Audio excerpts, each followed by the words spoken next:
NEET paper leak को लेकर supreme court ने बड़ा फैसला दिया है। दोबारा पेपर कराने की याचिका को खारिज कर दिया है और कहा है कि बड़े पैमाने पर पेपर लीक नहीं हुआ है। पेपर लीक पटना हजारीबाग तक ही सीमित है।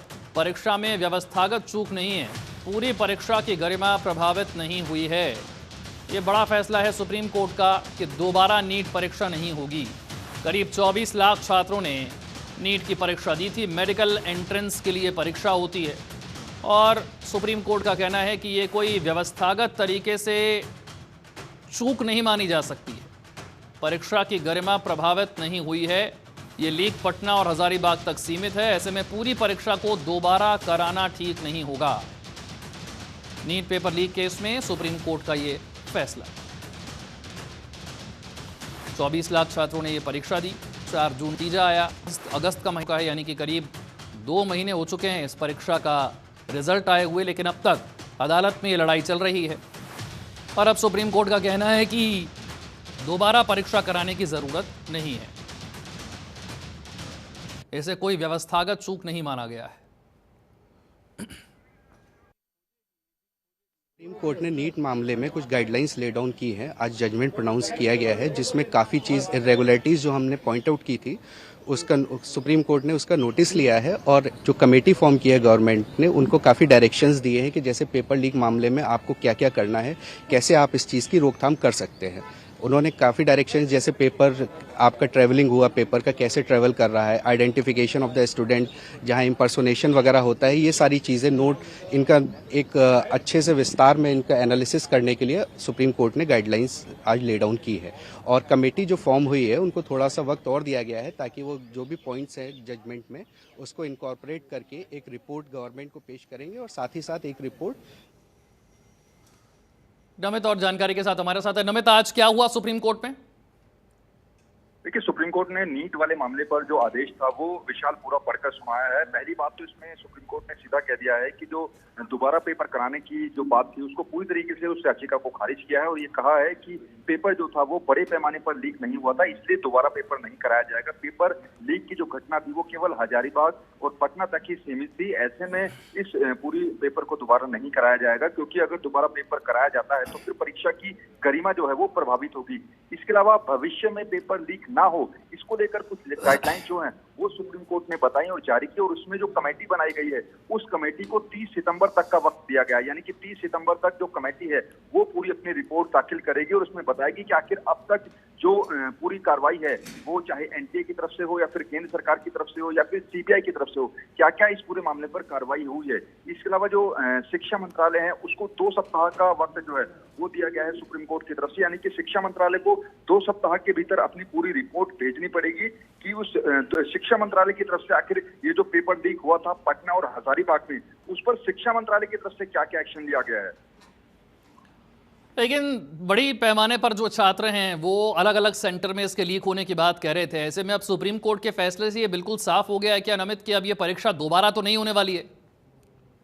देखिए, बिल्कुल आज ये क्लियर कर दिया है, क्योंकि जब ये आदेश पढ़ा जा रहा था सुप्रीम कोर्ट में, पहली ही बात इस बात पर हुई कि पेपर दोबारा नहीं होगा। उसके पीछे वजह ये है कि जो पेपर लीक हुआ वो काफी बड़े पैमाने पर नहीं हुआ था, केवल 2 जगहों तक ही पेपर लीक का मामला सीमित रहा, चाहे उसमें पटना और हजारीबाग तक रहे। तो ऐसे में सुप्रीम कोर्ट ने इस बात को माना है कि अगर पेपर दोबारा होता है तो फिर पेपर की गरिमा पर सवाल खड़े हो जाएंगे।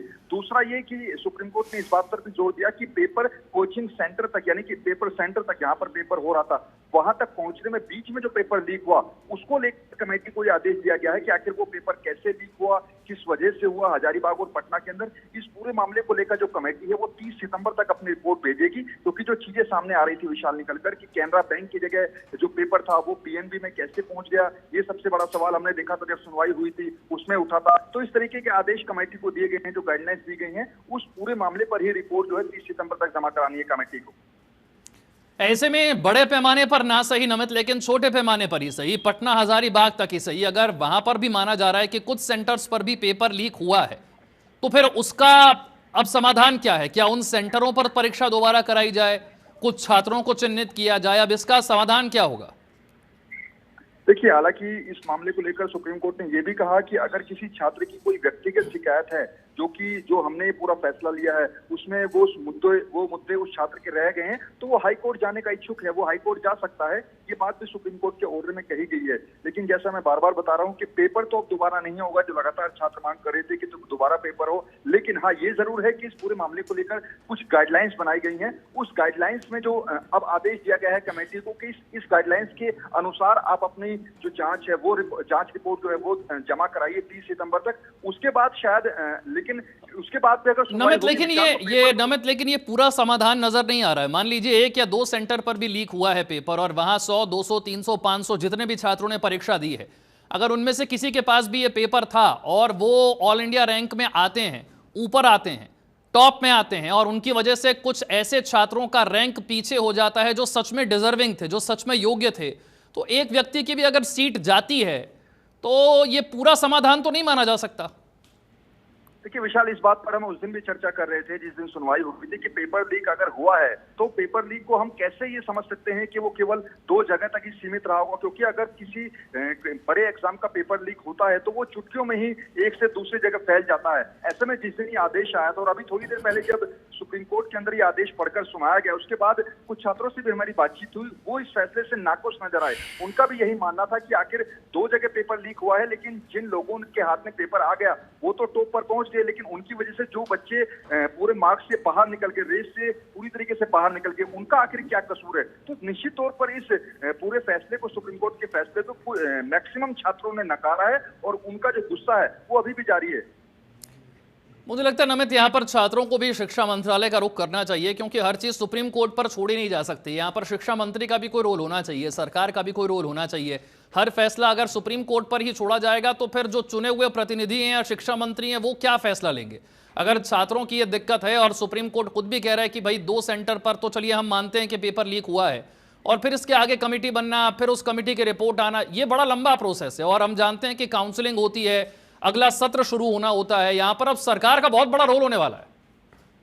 देखिए इसमें कोई दो राय नहीं, क्योंकि जिस बात को सुप्रीम कोर्ट ने कहा कि 2 ही जगह पेपर लीक हुआ है, पटना और हजारीबाग में, इस बात को खुद जो केंद्रीय शिक्षा मंत्री हैं धर्मेंद्र प्रधान, उन्होंने जो पार्लियामेंट का सेशन चल रहा था अभी, उन्होंने भी इस बात को कबूला कि पेपर लीक हुआ है, लेकिन काफी छोटे पैमाने पर हुआ है। अब ये शिक्षा मंत्रालय का ये किस तरीके का बयान है, क्योंकि पेपर लीक अगर किसी बड़े एग्जाम का हो रहा है तो अगर छोटी जगह भी हुआ तो वो तो तेजी से फिर फैल जाएगा। ये बात कहीं से कहीं तक समझ में नहीं आती है। हाँ, ये जरूर है कि अब शिक्षा मंत्रालय अगले 2 सप्ताह के अंदर किस तरीके की रिपोर्ट तैयार करेगा, क्या उन्होंने उन 2 सेंटर पर क्या कुछ एक्शन लिया है। लेकिन हाँ, ये जरूर है कि पेपर तो दोबारा नहीं होगा। हाँ, आने वाले समय में क्या जो वहाँ जिन छात्रों ने उस सेंटर पर एग्जाम दिया था उससे अलग जो बच्चे लगातार प्रोटेस्ट कर रहे हैं, क्या वो कुछ दिनों में शिक्षा नमित, फिर ऐसे में सवाल अब काउंसलिंग को लेकर उठेगा कि अब काउंसलिंग कब होगी।